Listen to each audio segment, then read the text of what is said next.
the country, as it celebrates the Day for Nigerian Children, they were able to express their expectations, calling for economic improvements and better protection of their rights. They urged the government and society to prioritize their well-being and future.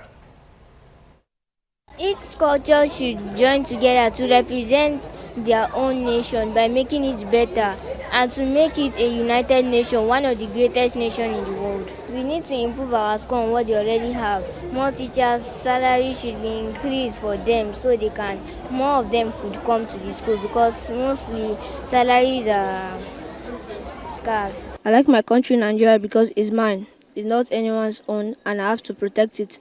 There is hardship in our country. So the government can go to different schools, different public schools, so they can share books, pencil, pen for children. I want the government to pay the people's children in Nigeria to help us in our school and our education. Let the government be protecting us from thieves, all these boundaries. The government to let us have a better future tomorrow and not be like others that are laboring, suffering. I want the government to make things cheap and so that let my parents take me to Million Park so that I can have fun and drink ice cream and things. And I want them to make school fees more easier so that we can go to educated school. Well, I wonder if I could express myself so clearly, without any ambiguities, like those kids at that age. But again, and they know what they want. I just told them, my time, I never knew there was anything called salary. Right? So I kept asking. He goes, get all our books from the Uniben library then. That's it. So I never knew anything about salaries. Yeah. Now they know. Now they know. The kids are smart these days.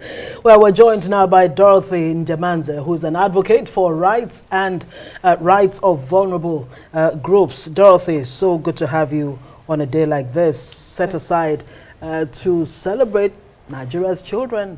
Thank you for having me. So good to see you. For every child, every right. That's the theme, for this year.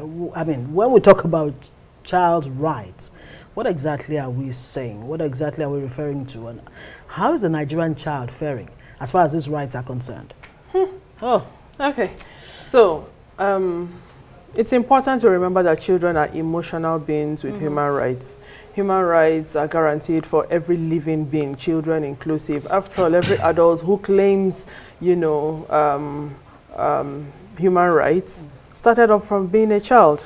And that's the foundational stage to adulthood. So we can't, if we take our eyes off how human rights of children are guarded, then it means that children don't grow with the consciousness of the fact that they are entitled to human rights, and it's easy for people to just let go when their rights are violated.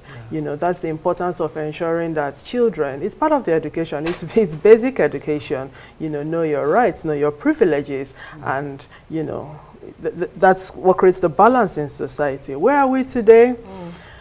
The state of security in the nation has made it difficult for a lot of us, and the way the insecurity impacts on us, it impacts differently on children. The way the budget impacts on us, it impacts differently on children. The way implementation of the budget impacts on us, impacts differently on children. The way the hardship in the economy impacts on us, it impacts differently on children. In my office, we have a spike in the numbers of children, I'm talking adolescents here, who are attempting suicides and increasing in self-harm. And the reason is because we are trying very hard to survive with the astronomical spike of prices of the basics. I'm talking food, clothing, health, education, and we are transferring aggression to children. And there is not much by way of support for the mental health of children in society. So what do? The cost of access to justice is high for everybody. Now, a 2-year-old who is raped is expected to pay for the cost of the person's medicals and the cost of the medicals of the person or people that raped the 2-year-old. Again, I ask, how much do 2-year-olds earn? What is the social, what was the thing? protection plan for the vulnerable, because the absence of war does not mean that everybody is at peace. So where families are struggling to find basic feeding, how are the children coping? I'm glad we heard a lot from the children themselves. It tells us that the children know what they're talking about. These loans for education, who has access to them? What are the criteria for having access to them? When would people start having access to them? Many people have dropped out of school between last year and now. How do they get back into school? So many Dorothy, questions. you know, you've given us, these are just not rhetorics or rhetorical questions. We need answers. But again, if you look at it, it's more like a two-way street. We need people to be so educated and to be aware. In this case, parents, guardians, you know, how much of it do these parents or grown-ups know so that because look at it this way quickly here. We insure our cars. We protect our cars. We've seen people go check their doors to see if it's locked. But the child is sent on an errand, even in the evenings or in the night. So we place importance on some material things. And we just believe that they're from God. He gives, He takes. So how much of this awareness do we, adults, grown-ups, know so that we can actually start looking or thinking like yourself?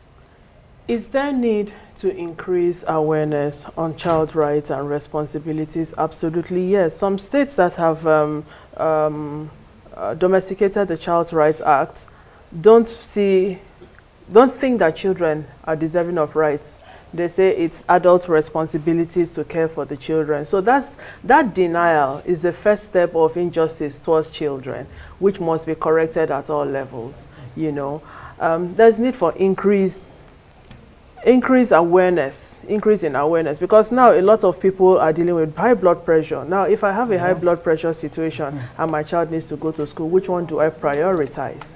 Is it me staying alive, you know, to be able to support the child better, or sending the child to school when nobody is sure to support the person? So the odds are increasing against us. You know, the lifestyle quality is dropping, the cost of living is very high, and it's impacting very negatively on children.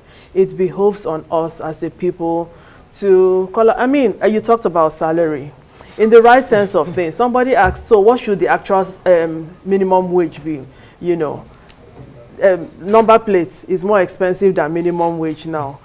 Renewing your driving license is competing with... It looks like you got a new car. No. So for families who live on minimum wage, I'm thinking in the right sense of it, a mudu of rice is in the range of 2,500 naira on the average. Yeah, beans is 2,300 naira on the average. What if it's a family of 8? How many mudus of rice do they need to feed 2 times in a day? How long would that last? Gari is now 1,400 naira per mudu. A mudu is the standard measurement. Mudu is the standard unit of measurement in the northern part of Nigeria. In every part of Nigeria, as a matter of fact. No, 3 mudu towards the south is more in painters. 3 mudus make 1 painter. You know, so the amount of food people can purchase these days is a lot less. Malnutrition is still a problem. Menstrual hygiene is still a problem. Sorry here again. You know, we're in Nigeria, we're Africans, and when we talk about rights, have you encountered parents or guardians who are still worried when you talk about rights? Because we have to be very careful so that our children don't wake up Sunday and look us in the face and say, I choose to identify as a laptop because I believe that's my right. So how do you draw the line so that these rights are not the same kind of rights that we see outside the continent? Well, context matters in all of this. That's number one. Then the Child Rights Act is a clear document which has been simplified across board in so many ways and in so many languages. What are the rights? A child who is pregnant should not be expelled from schools. We're still having, because it is said that children cannot consent to sexual activity, but we still have large numbers of children who are expelled from schools because they became pregnant. Now, for children that are pregnant, what programs does the government have in place for such children. It's almost There's shocking absolutely when you nothing. hear a pregnant child. It's, Oh, there's so many of them. And again, with countries like Saudi and the rest, they have ages for marriages. Nigeria does not have an age pegged for marriage. So there's a lot of blurry lines. The Child Rights Act is clear. Let's implement the Child Rights Act. Let's bring in someone else to join us in this conversation, because it's getting wider and deeper. Nkiru Maduechesi, who is a child protection specialist at UNICEF, is joining us. Good to see you, Nkiru. I'm sure you've been following the conversation. Once again, happy Children's Day. We all have parents. But what's that thing that resonates with you now that we're talking, we have this key focus on our children? What's the big problem that perhaps needs, resolving? Thank you. Good evening. Thank you for having me. Happy Children's Day to the great Nigerian children. So for me, what resonates on a special day like this is, are we really paying attention to the children of Nigeria? And if we are, how are we demonstrating it? How are we demonstrating it in our policies? How are we demonstrating it in the services that we provide for children? By evidence, we know that over 12 million Nigerian children are out of school. And also we know that violence against children affects 6 out of every 10 children you see in Nigeria. And if you don't want to go with the numbers and you just want to go to the streets to see things for yourself, you will see lots of Nigerian children on the street and not accessing education. So this is the bedrock of our development. This is the bedrock of the future of Nigeria. But to what extent are we demonstrating that our resources are being invested in where it matters most?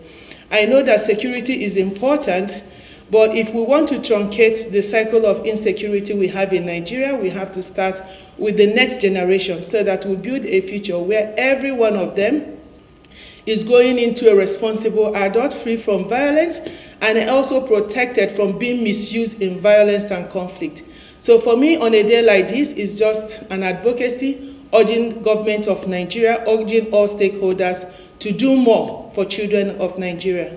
Thank you. Let me stay with you, Nkiru. When you say government needs to do more, on the issue of child rights, for example, 34 out of 36 states have signed up on child rights. But the issue is the implementation.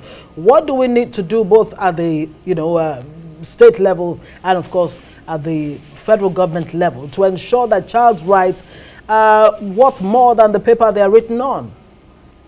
So just to put the figure, actually 36 out of all the states in Nigeria have passed, with Bauchi being the last state that domesticated the Child Rights Act.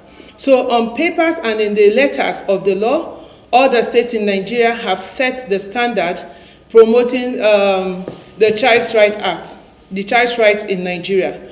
But to the problem of implementation, so I would say that it's amber. We have made progress in passing and setting standards, but in terms of implementing these standards, a lot still needs to be done.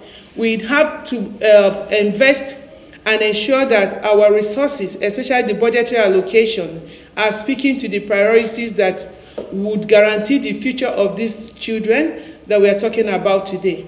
But when you look at the budget, you would see that resources are not trickling down to where children need them in terms of their education, in terms of universal health, and then also in terms of protecting them from violence and abuse. It will shock you that many children who have suffered violence still go without having access to justice.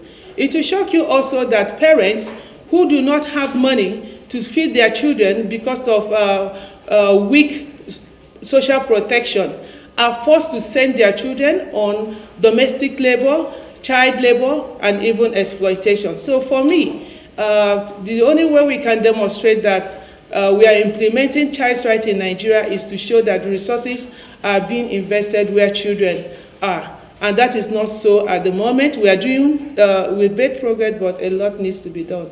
Yeah. Thank you. Dorothy, let me bring this back to you very quickly. You run a shelter. Paint a picture for us about the kind of interventions that, you know, you're bringing for these children and how it's impacting their lives. All right, great. I run a shelter and a survivor support center. Right. Now, with the survivor support center, people report cases to us online and offline. Again, how many people who have children have abilities to report online and offline? That's another thing. Then to report offline means they have to pay the cost of transportation to us, right? During the COVID period, we realized that the nearest police station to a lot of people requires at least some form of public transportation costs. So for people who are struggling to eat food, who covers that cost for them? And then you know that going to report doesn't mean that's when your case is going to be looked into. So every time you visit the place, and of course that doesn't include the amount of money you're going to pay police to look into your case, amongst other things. Good, that's one thing. Now, a lot of people come and they need medical support. We help people to get medical care. In addition to medical care, engaging, interfacing with law enforcement, because many people do not know legal provisions and legal procedures. They have been forced to drop cases and made to leave it to God. So we support people to do all of that, you know, through. Then people who need shelter, we provide crisis and transitional shelter for them. Now, for the young girls who are in our shelter, crisis and transition are supposed to be 3 months maximum, right? For people who are 16 years old that are in our shelter now, we are stuck with them till they're 18 years old, and nothing says that when they're 18 years old, the government is going to come and say, oh, get something. So what are the housing schemes available to people? What are the schemes available? If we don't look at the systems, that the social protection system adequately enough, and think about it from the lens of the numerous people who are majority in number, you know, that are not benefiting from the different policies, laws, and whatever you have that exist on paper, then we're doing a lot of injustice by and large. You talked about Child Rights Act. The Violence Against Persons Prohibition Act is there. Children cannot access it. Right. Cyber Crimes Act is there. A lot of child pornography is still happening. Who is there to speak for the children? We that speak need to be better empowered so that there's a hope for the children. Better empowered. I think it looks like a fine place. But again, this conversation shouldn't come up only on a day like this. Yeah. We really do hope that we'll have that time to come back and speak to this. We'd like to thank you for your time, Dorothy, Njemanze, and Nkiru Maduechesi. Many thanks for speaking with us here on Newsline.